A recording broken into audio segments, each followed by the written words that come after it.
Hey collective, how are you doing today?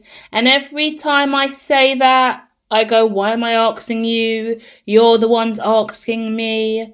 Let's deep dive. I'm about to tell you how you're doing, what I'm seeing, and you're going to hit the like, subscribe, and comment if I'm accurate. And give me some clarity in the comments about what's going on and how synchronistic this tarot message is for you today. So we're using the TV tarot, guys, and we're using Harry Potter. Harry Potter has made it on the channel before, so go and check out the first Harry Potter titled The Power of the Scar. Really interesting reading. We really dove into what it means to be a wizard, to be a witch, to be unique, to have powers, to have gifts, to be adopted, to lose your parents, to be trapped with family that you don't like or that don't care for you, to really struggle, to be surrounded by shame and embarrassment, to be targeted, to be ignored, to be unheard, yeah? We really spoke about the life of Harry Potter and how that related to the viewer, specifically the scars you carry psychologically that burden your reality again and again. We spoke about layers of psychological warfare, spiritual warfare, potential PTSD, anxiety, depression also coming through for this reading specifically in the past. Interesting, over the last 24 hours, I've seen a lot of messages and a few synchronistic stuff online that has drawn me to the conversation around empaths and light workers experiencing depression, or young children growing up with depression, but they're not depressed for any other reason other than the fact that their parents are depressive, or they live in a depressive home, or they're in a depressive environment. We're talking about victims of circumstance and empaths and light workers who are feeding off or being fed darker vibration. Yeah? Because there's no reason a child should suffer with depression. Child depression's a real thing, a clinical thing. Yeah, young children should not be diagnosed with depression. I'm not a psychologist, I'm the hermitologist, very different scope. I am a spiritualist, a shaman, a tarot reader, clairvoyant, yeah? Incredibly intuitive, I use my clair senses. But I study psychology and the clinical side of things, and science and spirituality, where it intertwines and where it fails us, yeah? When it fails us, specifically through the DSM-5 TR and the psychiatrists, the psychiatry routes that limit all of this spiritual goodness and all of these different neurodiverse capacities and all of these different factors that stem from diversity and culture and religion that are not accounted for correctly in any clinical manual that exists. Yeah? Because we have a range of different beliefs in Holy Spirit, in Jinn, in the other side, in passed on loved ones, in third eye chakras, in clear senses, and they're nowhere to be seen in the clinical field.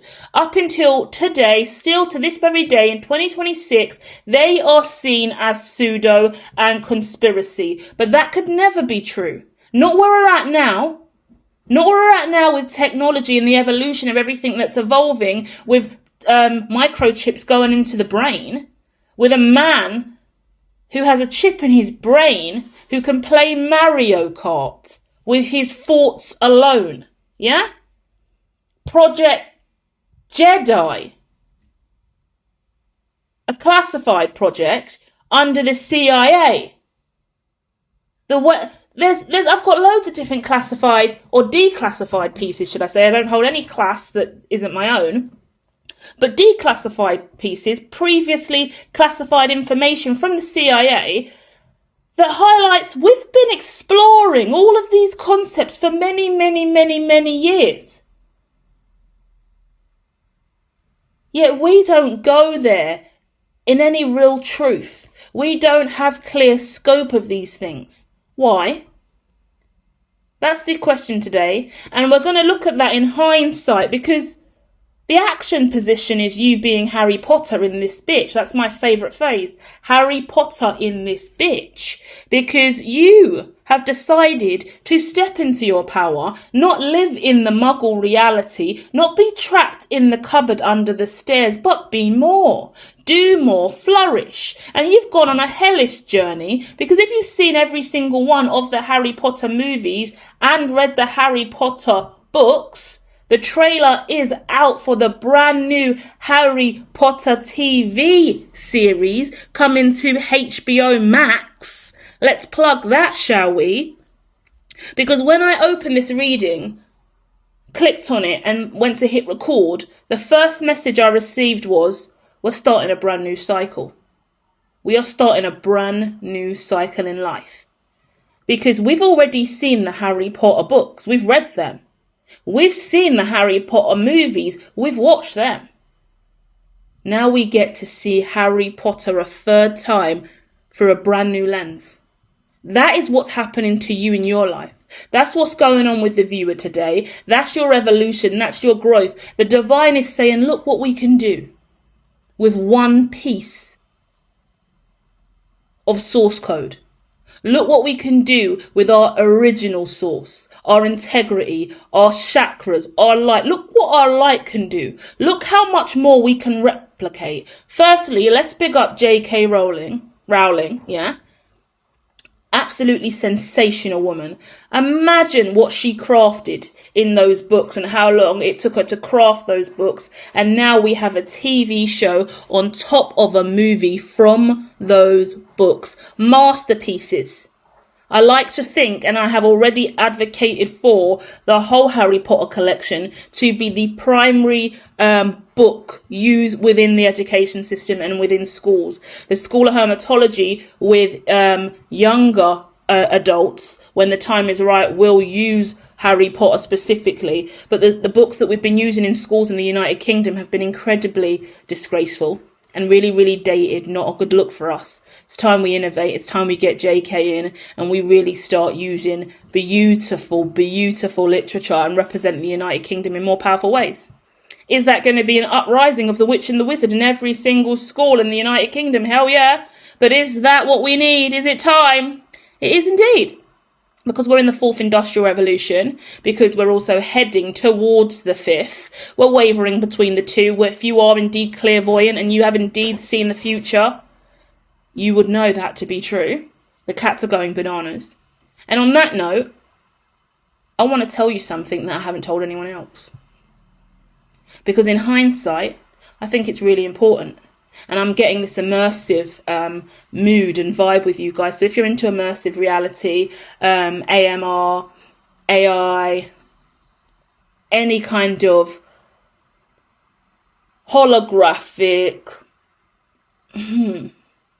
multiverse, miniverse, metaverse, cyber, I'll get like goth, emo, punk, rock, like some edgy cyber vibes coming through. I want to tell you guys a little secret. I've mentioned this a little bit before, but I don't know if it's still on the channel. On one of these channels, I talk a lot. But I want to tell you something that I saw in my clairvoyance in 2019 and 2020. Frequently saw it in 2020 during COVID. And it's why I am who I am today. Everything I've done today, everything I've done this week. I've had a really amazing week. Thank you for asking, guys. I hope you have too. I hope we're all in high vibes. I hope you really resonate with this message today and it makes sense, because I feel drawn to share this. I feel this is really important. I had an amazing week, let's say it like that. It's ups and downs. I've had a lot of emotions come up, but not in a negative way, in a really, really healing way, a really important consciousness shift of me just sitting and accepting where I'm at. I'm personally still working through ideologies of receiving and giving and receiving, and I'm still really kind of trying to ground myself and accept that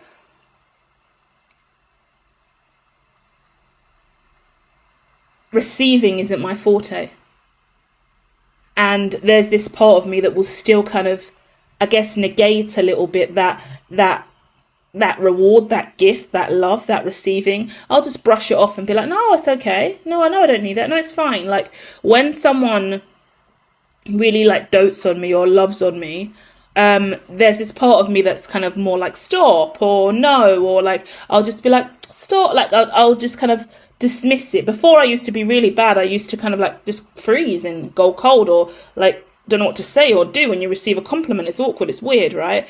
But I've broken through that element of not really being able to receive. But I'm in this new one where I kind of, it's not even like blushing, it's just like, just don't do that. And it brings up a wave of emotion in me. I'm not like crying, but it's this feeling of gratitude and appreciation that someone's loving on me or caring for me or seeing me, valuing me for what I've always felt like I'm worth. And I feel like that's really, really important for the collective, because once again, in hindsight, I can now see what's been a limitation to my success, what's been a limitation to me receiving. Because if I dissociate from that kind gesture, that person then feels devalued or might not want to do it again, and I don't get the full reward or benefit of that person's bestowing love upon me, gifting me their time, effort, love, consideration, kind words, affirmative language, emotional sentiment, whatever it is. That was a beautiful vibration, and I dismissed it. And I don't want to dismiss that ever, because I do deserve and I am worthy. So in hindsight, I'm acknowledging not only how far I've come on that Harry Potter journey, but how much more I can open up and be receptive. I'm always happy to give and love. I can be reciprocal, but it's the safety to receive. And so many gorgeous souls desire to give. Yeah? And when you refuse to receive, you rob someone of their right to give. And it's fine when you're a giver. Give. The empath's always giving. But we have to learn to receive too, guys. Yeah? And that's not the message I wanted to share with you. I said that to now say this. 2020 was an incredible year of visions for me. I've already spoken in the reading that came out yesterday and in the Virgo reading all about that. Specifically, the cooperative void, COVID, the books by Klaus that are in my Amazon list. And I said the Amazon list is going to turn into a boutique, a shop, but there's a lot of stuff in there. So it's not about gifting to me, ironic conversation we're now having, but it's not about gifting to me. Some of you guys, the literature in there is worth you having, okay? So I'm recommending you go and read some of the books that are in there. That's the point. Especially the government Klaus books, okay? And I do have the blue book from the School of Hermitology that is meant to be dropping at the end of the queue, but it's not quite ready yet. It's mammoth. And I'm going to release it in a kind of a private way like I do at hermitology.me. I'm not outrightly putting too much on the front line anymore or in any capacity in its entirety. Just little snippets and the odd pages I'll release throughout the year. I don't want the full piece out anywhere that hasn't been kind of like signed to receive, because there's a lot in there, and I want to start making sure I protect my intellectual property and I protect my vision for the future, because I see a lot of stuff and a lot of movers and shakers in the field at this time. If you're really into this stuff and you know what I'm doing over here, and this is a Beyond the Tarot for us, then let's just ground it. And I want to let you guys know a lot of people are jumping ship. A lot of people are moving round. I want to say not even jumping ship, jumping shuttle. A lot of people are moving out of the ship and into the shuttle. There is a collective now that is seeing the tides turn, and they are getting their asses up and out of the fields that they've been in, and they're starting to launch up. They're doing whatever they can. Specifically, anyone in a 1B range. If you have 1 billion or more, anyone, the race is on, the rat race is really on for anyone who's got 1 billion or more now. Yeah, this is where we look at the pyramid of protocols. I've got some work on that on hermitology.me. Go and check that out underneath industry 4. And you'll see maybe underneath protocols as well or something like that. Just dive into the moleculars of life over there in different publication form, because there is a lot going on and a lot of key figures in the game with big pockets are shifting and forming allegiance collective, signing on to these different kind of programs and projects because the tide is turning. Yeah. And it's a really interesting time. So everybody needs to really be careful about where they're going. If you've got smaller pockets, if you're an entrepreneur, if you're a conspiracy theorist, researcher, journalist, you understand there's ebbs and flows and waves of shit going on. And we need to keep our spidey senses very alert for this shit. But I'm going to stick to the reading because I don't assume and will not assume that all of you guys are with me on my hermitology.me wave, because some of you are just here for tarot. But let me know in the comments if I'm incorrect. Back to that vision, okay? What I've just done is told you to go and get some books from Klaus, World Economic Forum, and understand what he's already predicted and what's coming next. Check out my literature at hermitology.me because of what I'm about to tell you in my clairvoyance. 2020, late 2019, I was traveling around a lot of Ubers. Yeah, I've always been kind of an Uber person. We're not plugging Uber over here. I don't use Uber anymore, but I used to constantly be in an Uber. That's it. That's how I get around Uber. I went through a phase where when I was out traveling and I'm going a bit of a distance here and there, I'm networking, I'm hustling and bustling, I'm making moves in my mind. Yeah, bad bitch. In those processes, whilst I'm also studying the tech, I'm clairvoyant. I start having loads of visions when I'm out on the street. One vision I had one day, yeah. I don't know where I was coming from. I can't tell you what kind of brought it on, yeah, if you want to look at it from a clinical standpoint.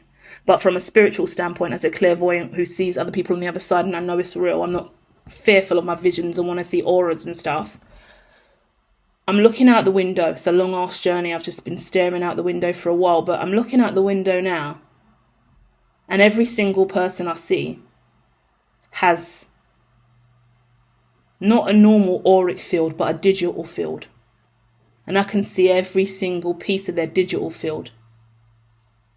I can see the holographic realities of each one of these individuals as they are walking up and down the street, even the kids I can see. Yeah? And I'm staring at all of these people just walking slowly by. The traffic's not too fast, so we're not zinging down the street. It's a residential area, so it's just like a kind of like a high street and off the side roads of a high street. And everyone walking past has got all their applications, all of their profile pictures, different aspects of quotes, words, designs, devices, logos, everything you can imagine surrounding their aura, their physical body. They've got different colours attached to them. That's as much as I can say for now. But that was the start for me. That was the turning point for me. In my mind, in my career, in my life. That was the biggest shift spiritually for me too. Because I'm seeing this. I know this is future. But I know that these are my spiritual gifts in the now moment as clairvoyance. But I also know that they're coming online. Because what I'm seeing is virtual reality, mixed reality, an immersive reality that's formalizing now, coming online now.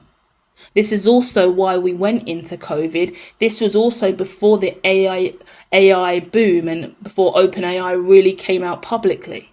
Yeah? So as I'm seeing this and I'm logging this, I'm keeping my wits about me with this, I started to understand what my mission and life purpose was more than ever before. Because I started to realize I can't sit on this. I can't dismiss this as just someone's passed on loved one from the other side coming through and delivering a message. I have to be a part of this movement.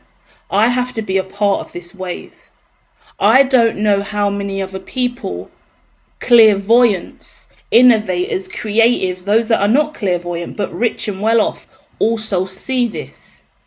This was before I knew Elon Musk. Didn't really know Elon Musk. Didn't know Elon Musk in 2020, I don't think. He wasn't booming. Then he only started to get attention when he bought Twitter. Yeah, in 2021. And then I found out who Elon is. Then I see he's doing telepathy. He's taking genuine telepathy from the spiritualist and turning it into a microchip for Neuralink.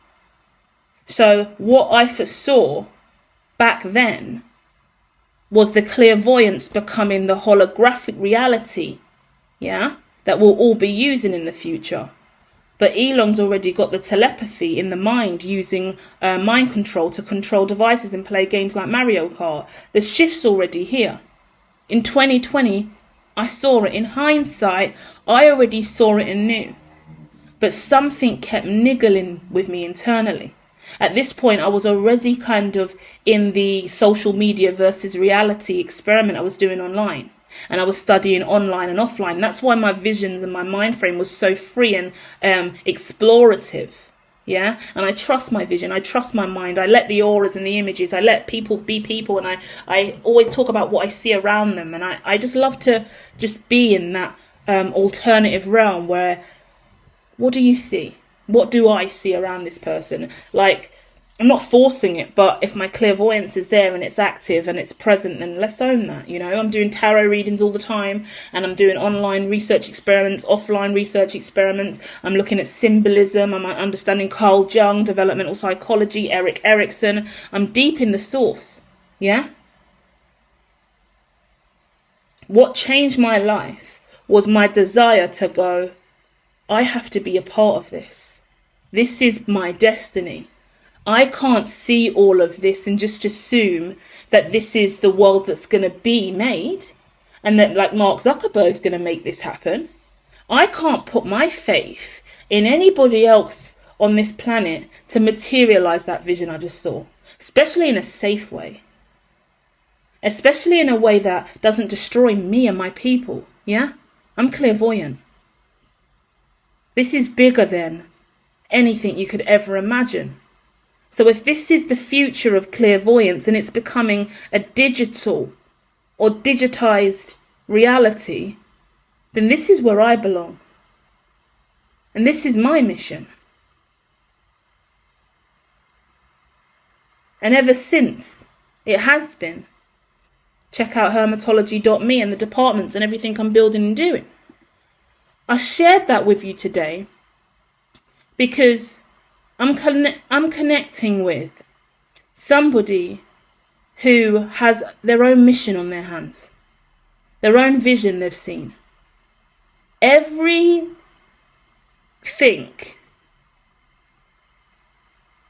you do, everything I do, has been leading up to only one thing.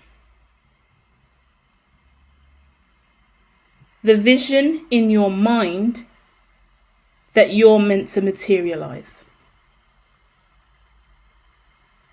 The challenge position, also the mission position, and the obstacle position is the Shameless card.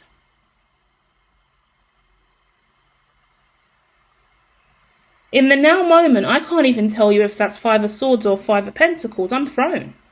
Because I'm going to move both of them to the side. It is 555, it is 5D, that's for sure. But they're giving me Five of Pentacles, Five of Swords and the Star card mixed in with this card today. Because it's saying there are all these people around you making noise, pulling at your mental health, pulling at your mind, body and soul, pulling at your vision, telling you who you are, telling you what you can achieve, what you can see, what you can do, what you should invest in, what you should spend your money on, where you can or can't go, where you should or shouldn't live, whether or not you are a legal resident here or not. There are controls everywhere around you.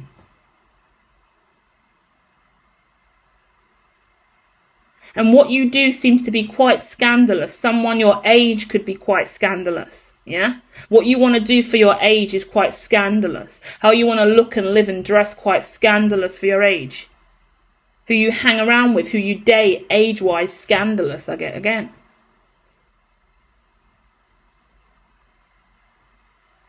But I'm being told clear as day, you have a Harry Potter style mission. It's not a basic mission.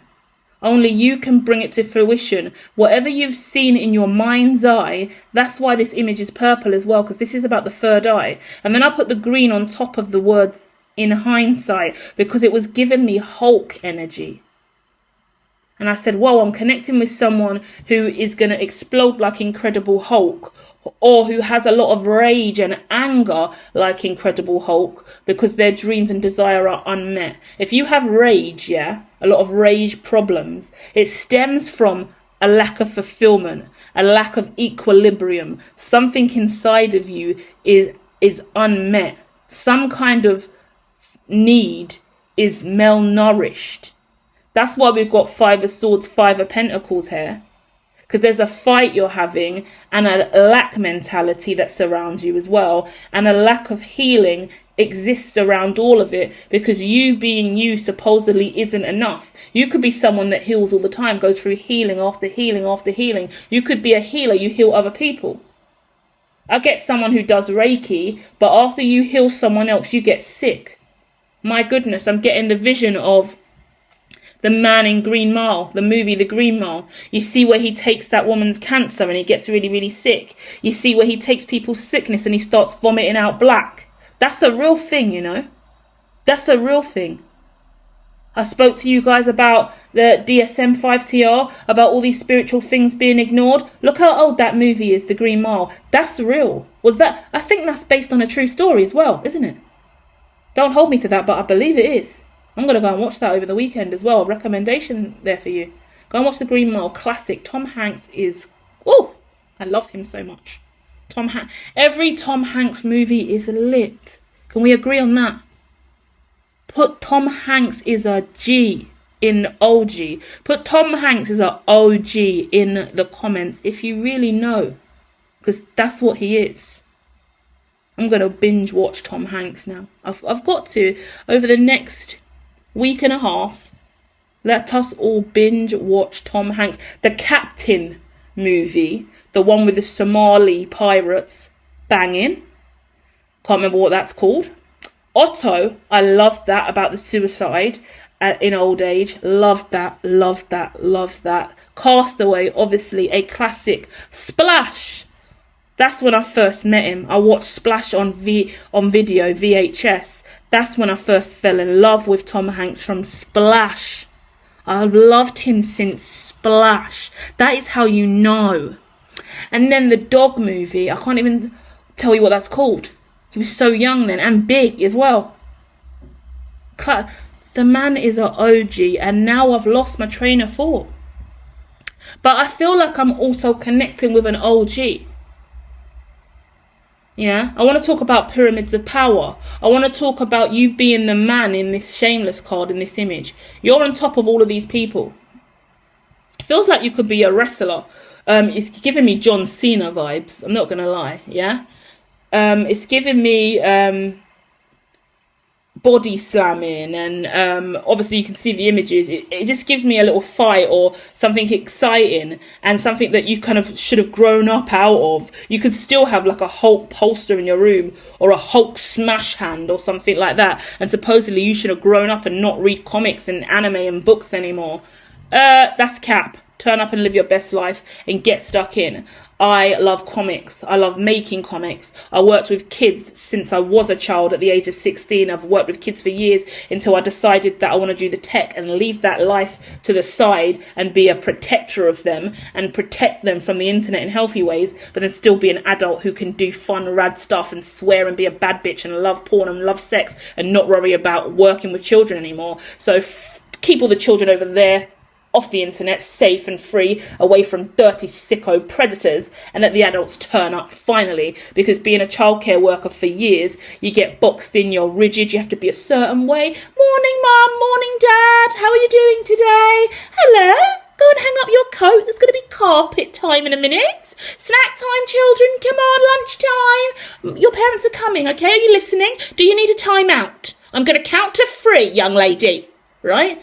That's how it works, right? Super nanny in this bitch, all right? Mary Poppins up in here. Used to be a nanny as well. Childcare worker for years. Studied my arse off at level 2 and level 3 in childcare. Studying developmental psychology, going to uni, studying all of these things so I can end up with clairvoyance and be guided to make a system, technology, a digital world that is suitable for all ages from birth until death. That is safe and honourable with integrity, because to be honest, I didn't feel right in the tech space. I didn't even feel like I could do all of the sexy stuff I did, or even wear a low-cut top online, like, and really just be confident in my own skin with my extra curvy body, right? I felt limited, like, oh, I have to be so restricted and professional and neat and tidy, even though I still wasn't. I was still a bad bitch, but there was still so much more limitation on how free and wild I wanted to be. Now I've managed to really, like, ground my life and use my vision. I'm proud, because in that same breath, I look at the massive companies like Elon Musk, like Neuralink, like Meta. Do you think they give a fuck, really, about children and the crazy things that's happening on the internet? No. And it's not even like they don't give a fuck. They don't know. They've never been there. I've had years of working in the field, working with families, working with children, having these experiences, like really at that level. I used to do a lot of fun activities. I was the only professional really that was providing technology for children within the setting.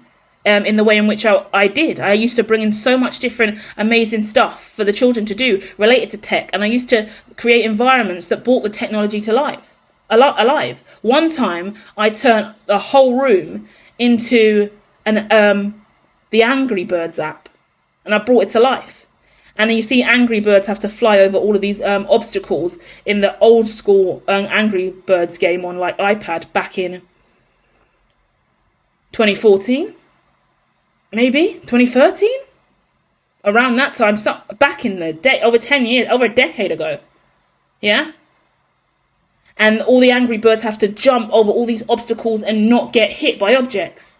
Me and a member of staff just started pelting children with objects, like little foam balls, and made a massive obstacle course. And we've got loads of children wearing Angry Bird masks, running and climbing and jumping and going in and over like a Mario Bros style obstacle course.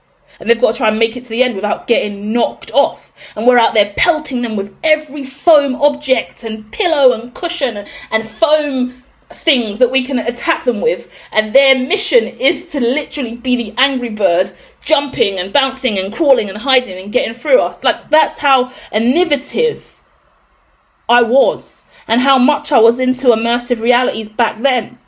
I would never believe who I am today and what I've created, and the shame I carried in those years. To even kind of come up with those ideas, suggest those ideas, make those things happen. So many obstacles in the way for me to get to where I'm at today and walk the walk I've had to walk and leave the field and step away from education in that way and take it to a much higher professional level. There was shame attached to that. Family didn't know what I was doing. Family still don't even know what I fucking do now. It becomes hard to speak to people who don't even know what you do, to look at you blankly. You can't have conversations with people when you get to a certain level. Harry Potter can't just hang around chin wagging with anyone. When you see shit and you see the future, you've got to go that way. And it sounds obnoxious, it feels rude, but look at the obstacle and challenge and mission in front of you. All this shame, all this bullshit, all this noise, all this unnecessary shit that you don't need in your life. Because look at you on your own, standing there, healing, working, pushing through. When we look at the tarot specifically the center cards, Page of Swords, in the past, there was so much you could see, yeah? So much behind you that was in your mind. You had accumulated all these ideas, all of these designs, all of these missions, all of these objects. I want to talk about objects in computer science more than anything else. But I want to talk about objects relations. I want to talk about symbolism. I want to talk about code. I want to talk about objects and classes more than anything else in relation to coding, okay? In the middle with Temperance, there was so much you were trying to do. Balance this out, balance that out. I'm talking about immersive realities again. Like, make this resonate for you. This reading's interesting because I've really gone there about me in this. I hope you can see where your story fits into this, because I've been guided to take this approach. Sometimes the reading's very different over here and I never know where I'm going to go. But I've overshared today and I think there's a reason for that. Let me know if I'm wrong. But the overshare gives me this feeling that you've got your story. You've got your overshare. Give me your overshare in the comments, yeah? Write your overshare down. Make your overshare in audio. And just keep it somewhere safe for you, or post it, because there's something really, really powerful and transformative happening with you. If you haven't gone into Hangman energy yet, you're going into it. Otherwise, you've long been in Hangman, balancing out this yin and yang. Because someone's got something amazing happen in their life. Someone could have shut down after a massive rage baiting incident, or rage argument, or a rager. Something kind of heavy or crazy went down, I feel, yeah? So you're just taking time to repair after that. Legal could be involved, because I see you kind of pulling away from authority or legal teams or advisors or responsibility on the board or managers, agents, whoever you're responsible for, whoever's responsible for you, whoever's around you. You kind of pull back. Could be a mother, could be a brother, could be a sister, whoever's got obligations to check on you, and whoever you're obligated to, there's that energy there, right? But I do see in the Hangman in the future you becoming more and more enlightened, yeah? And it's about your age, yeah? So I'm not going to necessarily say you're an older person, but I want to talk about you may feel that way. I want to add, I want to put emphasis on the fact that you may feel you're old. You're not. I want to talk about what you've accrued in the years that you feel like you've wasted, or that you feel like you've gotten old, because that's not true. What you've done is you've accrued I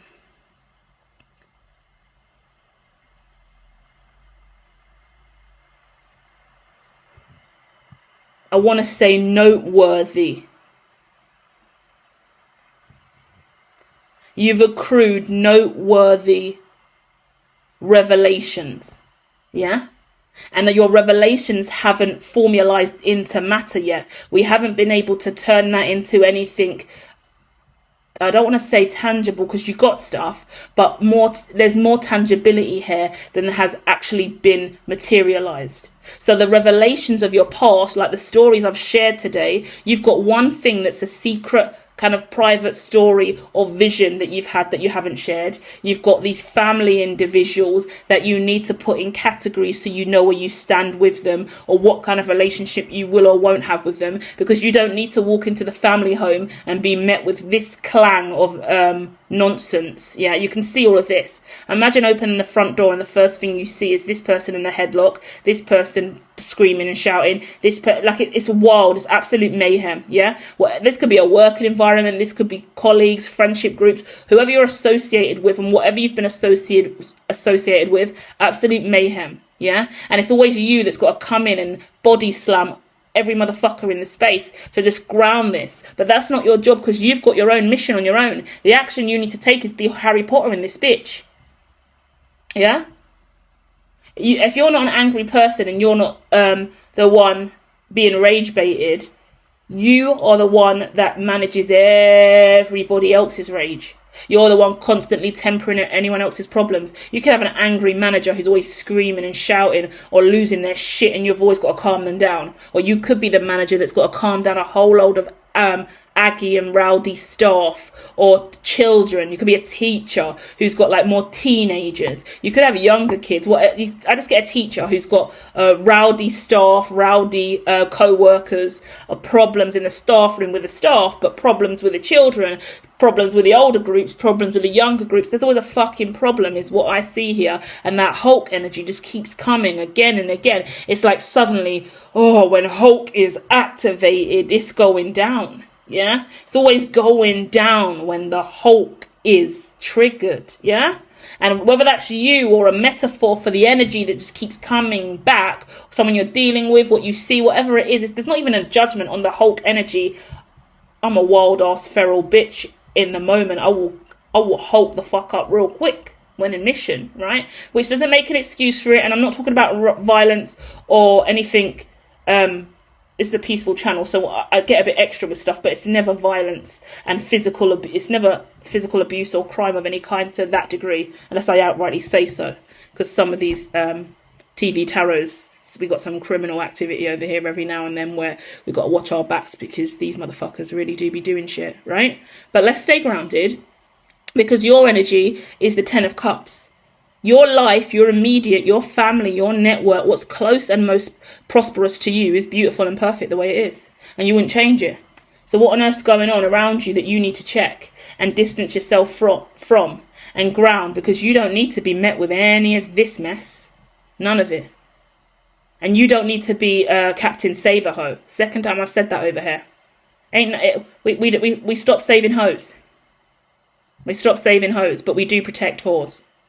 Go to hermitology.me technology to find out exactly what that means. Yeah? We're not saving anybody who can't save themselves. Because that's the quickest way to crash out and die with them. Yeah? The Chariot is your greatest asset. Move forward. Keep moving forward. Keep moving forward. Keep working on yourself. Keep focusing on whatever you're focusing on. And please take my stories in. Because the main message here isn't even the tarot, it's the stories that are shared, weirdly enough. It's my clairvoyance story. More than anything else, that's what I get. It's the fact that I trusted my third eye and it aligned so deeply to my heart that I followed it. And that clairvoyant vision, in real life, I only told one other person about it. And I only told one other person that I actually genuinely trusted. Like I felt safe. That person had a respect for my spiritual gifts. That person respected my clairvoyance. That person was godly and understood Christ, spirit, and my relationship with God. And I always spoke with that person about word or about Bible scripture. So that was a safe haven. And that is what's so important in life, is to be able to have people that you can go to those places with. Now I'm older, more confident and wiser. And in hindsight, I'm like, rah. Done saw the future, done saw what's happening to every single person, so I decided to build it. I didn't know if I was going to be the originator and the source of this innovation and be the creator of it, or if someone else was going to do it. Einstein said, well, if you don't build it, someone else will. If you don't discover it, someone else will. Yeah? If Einstein didn't discover what he did, someone else would. That was his point. It can only sit for so long before somebody else discovers it. We're all out here, philosophers, discovered. We're all going to stumble on something. So I took that in and I said, this is the first time, especially because I'm doing on and offline research and social media versus reality, this is the first time that I'm really being guided and stopped in my tracks to go, please just stop having visions, Louise. Hermitologist, I don't want you just to be a visionary. I want you to materialize your visions. Stop seeing the vision and saying the vision and sharing the vision and getting paid for your vision. Turn that vision into tangible futures for everyone. And I say tangible futures for everyone in a weird way because it becomes really humongous. and bigger than something I ever thought I would do or manage. I always wanted to do the School of Hermitology, and I wanted it to be a really big institution and recognised school, but I didn't know it was going to take the scope that it's taken now either, and I had no idea the technology was coming off the back of that, not a clue.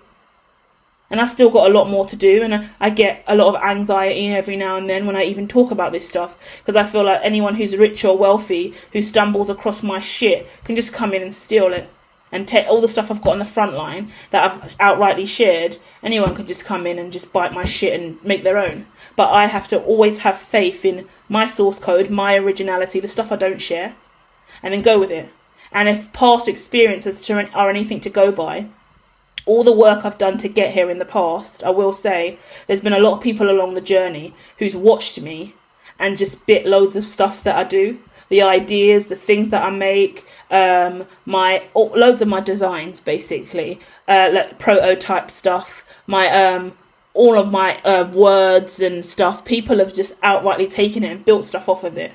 And as a result, some people have really made a lot of money, but no one's been able to do anything with it, because most people will eat the decentralized piece that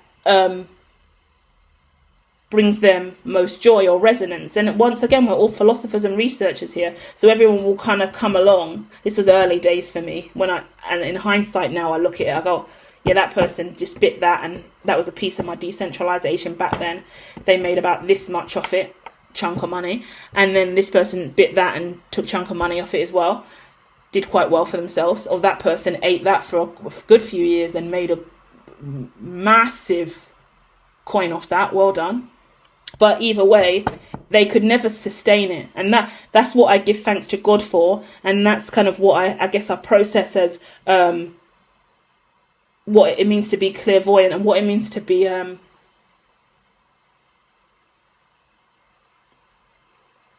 not living in hindsight, but using the sight in the now to reveal what's hidden. Because any one of us who share what's hidden, others are going to be awakened by it and inspired by it and want to use it and build and create off of it. It's beautiful. I share so much more now, and I openly say, take this, do that, go forth and prosper, my friends. I love you all, take it, because it's not really mine. Sometimes I get a little bit like, oh, is my IP strong enough to my source code and my original source and my privacy and my classified strong enough to make sure that me sharing this part of me or this part of my work isn't going to lead to someone else taking the credit for all of my heart? Is that going to lead me into rage and resentment and jealousy when I look over there and see half of my fucking design making meals? That's sad. Yeah. How much K did that make from after they bit my prototype? Wow, interesting. You know, but you gotta let go, and it's harder said than done, guys. And I don't know how that relates to you personally, but you gotta be able to kind of understand your heart and understand where you're at and who you are and what you've got to give to everyone else, and you gotta just pray and hope that they flourish. And what I will say is, anyone who ever took from me in that way, built companies, products, brands, events, projects, like, we're not even going to go into the depths of what's kind of occurred, but nonetheless, and this is cheeky of me to say, but hey ho, every single one of them done some research and development for me that I didn't need to do. And this isn't a legal issue in any way whatsoever, because this wasn't me giving anybody a reading and them going and doing what I've told them to do. That would be very different. That would be very different if I gave someone a reading and they then took that reading and actualized it and made money off it. I'm not referring to that whatsoever, so let's not get deluded or be confused about how I stand when it comes to spiritual growth and journeys and teaching others, because readings are readings. Whatever I give you in a reading, I give you in a reading. That's yours. Take it, go and prosper. Go forth and prosper, my friend. That's yours. Especially if you paid for it as well. Even if it's free, it doesn't matter. The reading's the reading in the now moment, and that's an even exchange of energy. And off you go. I'll be real with you in that moment.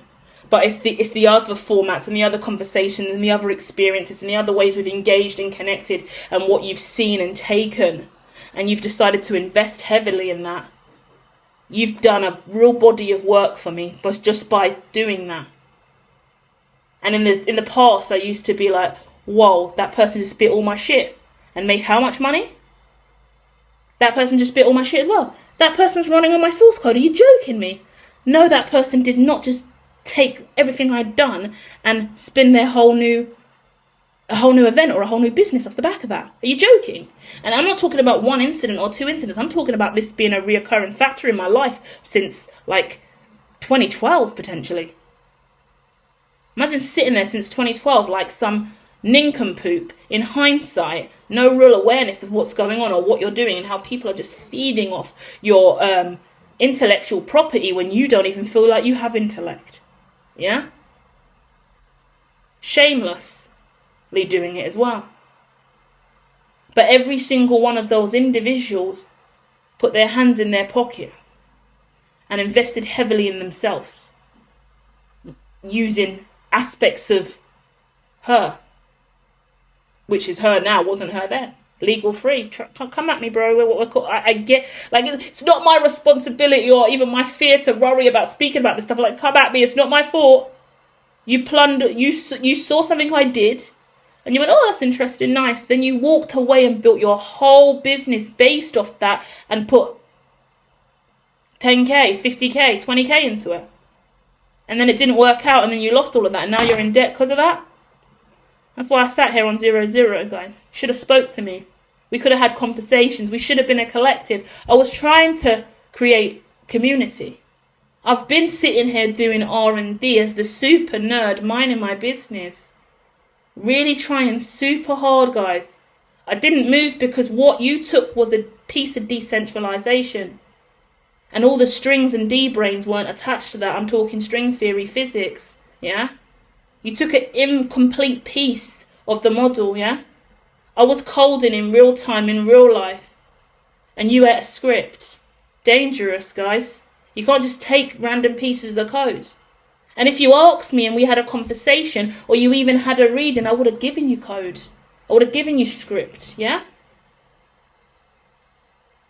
Hear me now, I'm going off. Like, who do I think I am sometimes? I really do mind boggle myself. But I've got to be honest, and I think that's worth discussing, because there's something in your life that is the same way for you. I devalued myself so much in life, because when I do go back to like 2012 and I think about the stuff that I was doing in some instances and things that developed off the back of me, I'm like, whoa, I had it in me all the time, and I gave it away so freely.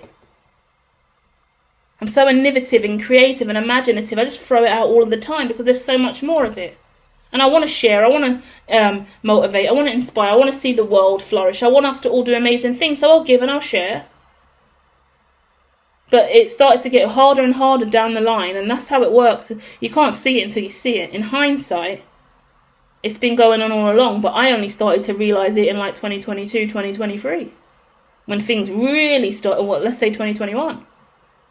When things started to really, really pick up for me, and I was really starting to make a presence or a name for myself on and offline, I really started to see what was actually going on with all of my shards and pieces, and what was being taken from me, and who and what I was nourishing, and how it was having a positive or negative effect on me. In that moment, and there was a moment that came in my career where I had to down my tools and step back from the desk, or step back from the light, step back from being this kind of influencer person, step back from the character and persona. And it was way more than about just on-offline realities and how the family or friends or how the network was responding. The online community was very, very loving and supportive. But the whole formula, the whole equation was so now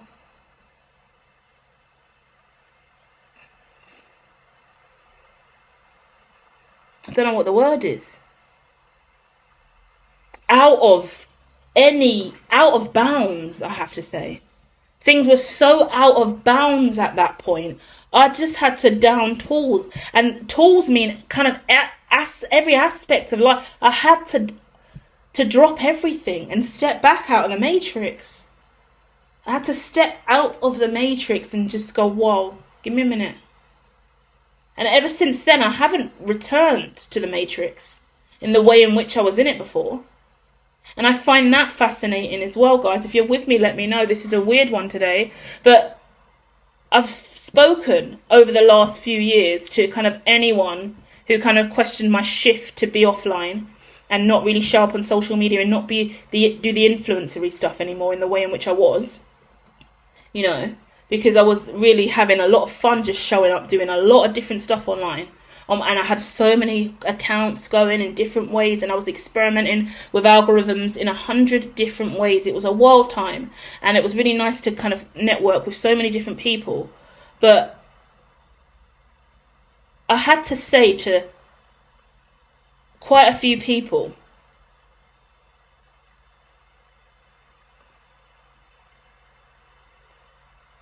the rich and wealthy, specifically the tech rich and wealthy, because the richest people in the world are the tech people. Show me, and even celebrities, the well-known celebrities, show me their online presence and show me how they're showing up like us, please. Because my studies brought me to a rapid halt when I came to that paradigm, and not only awareness of what the internet really was, what the internet really does, but how the key influential figures in it use it compared to the mass population. Mark Zuckerberg and how he posts, Elon and how he uses his acquired platform, Jeff Bezos, Larry Ellison, who we should now be watching to see what he does as he moves over to TikTok full time. I don't know if he has an account over there or not, but he's left X. I assume he's going to ground himself over on his own platform, and if he's going to innovate it and change it and let that algorithm be less toxic, will be very interesting. But TikTok is the way it is because of its toxic algorithm. I've never seen a more toxic algorithm than TikTok in my life. Yeah. It scares me over there. Like the time I went over to TikTok, I didn't even stay on TikTok long to do a full body experiment. I couldn't risk it. That's how deep and dangerous TikTok is. I went over there because I needed additional layerings of effects and imagery and design for my creations that I was making, the silly alien stuff I was doing. I was using Instagram to make it, but I needed more layers, I needed more graphics and design, and I couldn't get it anywhere else, and I was just trying to use social media interfaces for all of it. So I got to have about 2 more layers if I ran Instagram on top of TikTok and doubled up on filters and stuff like that, and glitches and music, and I started to make like really weird out there stuff because I was doubling up on applications. Fun time, actually. I really enjoyed that research. But in that same breath, the way that the traction is over there, the way the algorithm works over there, like I actually get sick as an empath quite quickly. Like the empathic, the brain capacity, it may sound silly, but when you know Neuralink's a real thing and there's chips in brains and you studied on and offline, you're going to want to look at that, and that's a scary platform. We're going to see a lot more issues with that. We've had a lot of issues with it already because of its relationships with China. But now it's moved to the United States. We're going to see what else goes on because YouTube and Meta are also in the thick of trials over social media addiction. And TikTok's the worst. The TikTok algorithm is vile. Oh, it's dangerous, man. I've never seen anything so dangerous in my life. So we'll see what happens with that in the future. We really will. But that's all I think I wanted to say. There's another point that was kind of coming to me, but I went on and I spoke a little bit about me and how I've kind of got here. And I hope you find resonance in that, okay? The main point I shared that kind of story towards the end as well is because You have to decide for yourself what you do or don't put on the front line and what you do or don't share. Yeah? And you never know who's watching. You never know who's out there, like, low-key studying every aspect of your design and trying to make their own shit. You never know. And it's not even a judgment or a negative thing, but it is just an awareness that there's going to be loads of people that never really tell you how they see you or how they value you or act like they even know what you do. And there will be betrayal, there will be sadness, there will be people that try to rip you off. And there will be people that make applications that are unhealthy, toxic, addictive, and have you use it in a very specific way. But they would never use it in that way. I always use Mark Zuckerberg as the example. He doesn't use Instagram like how he encourages his users to use Instagram. He's busy developing and coding, doing stuff in the back, living his life. He's not an influencer. What it means to be an influencer is very different, especially to build a life as an influencer, especially with AI on the rise. And that's what I said. I always have that conversation with people who want to be viral, want to be a big celebrity, want to really be something in this life related to social media, want to be a big social media figure, yeah? Massive YouTuber, massive Instagrammer with millions, yeah? Everyone wants to be Mr. Beast nowadays. Everyone wants to be KSI nowadays. But the truth of the matter is, everyone wants to be Kim Kardashian. Everyone wants to be Jay-Z. But the truth of the matter is, how much do you see Jay-Z out in the public eye? How often does Kim Kardashian post like the mass population? Not really. Everything's already programmed and set and drafted. She's got a team that does it for her. Jay-Z doesn't even post. Elon Musk only uses X, doesn't use any other platform. And Zucker posts the odd photo now and then and the odd promo for the company. But he's not out here grinding and hustling like all of the Instagrammers on my Instagram page. My Instagram page at this time has just got loads of amazing influencers who do amazing stuff. And I just retweeted and filtered or edited their stuff and reposted it. Now they've got retweets. They didn't have reposts when they did it. So I just made my own reposts for these people that I thought were amazing. Some of my favourite creators. To make one short or one reel, it can take a day and a half. And it could cost a lot of money. Yeah? So we're putting a lot of money, time and effort into making these things, and they're restricted by hashtags, algorithms. There's a lot of issues around not only addiction, but I want to talk about the early days of my research where I discovered that my body type and my skin complexion would automatically group me into certain categories and limit my reach as well. And how I would show up on Google in the search engine based on the images I posted that were coming from other social media platforms that bounce out on Google. The way that the systems are working, right, that's decentralization and centralization right there. That's the stuff I'm studying. Beyond the fact that you like my design or you heard a project I'm working on or I gave you a good idea. You like that. It would have been nice if you said you like that and you put some respect on my name and my craft, but it's okay. But even more so, you took it and built something with that. And then you ended up losing money in the end because of it, because you weren't integritous or honourable with it. And you didn't need to be, you didn't owe me nothing. And a lot of time when you kind of have that resentment or that irritation because you see that was your source code, a lot of people are not even conscious of it. They think they came up with that all on their own sometimes. They have no, oh, that's the same as yours. I didn't know. I had no idea. Oh, we done the same thing. Oh, you do that. Yeah, I told you I do that. We had a full-blown conversation. Oh, I didn't remember. Of course you didn't. Because we've all got our own things going on. Maybe in hindsight they did, but in the moment they didn't. So it's about letting that judgment go as well and being in your power seat, but also knowing that some people are absolutely shameless. And they will do anything to get ahead. So you've got to choose to be the integritous one. And you've got to not get rage baited. I want to talk about rage bait over and over again. Don't get yourself into a rage. Just stay positive, okay? Go with the flow. And let the past shit go as well. Because I hope that I've shared this story with you now, and I haven't got to go and share this story again. I hope that this is the last time I have to address some of the awkward stuff that I went through in the journey. Probably not, because I always use my life experiences to kind of share with a collective who are going through similar stuff. But I don't even want to refer or talk about any of this kind of past stuff, because I just want to kind of like brush it off and let it go. But in hindsight, I am who I am today because of the way that things went down in the past. So, can't neglect it in conversation sometimes. Yeah? So feel free, liberate your throat chakra, and know that you're allowed to speak on some of the tougher stuff. And it's not us bitching or moaning about the past, but it's about us taking ownership. It's not about blame either.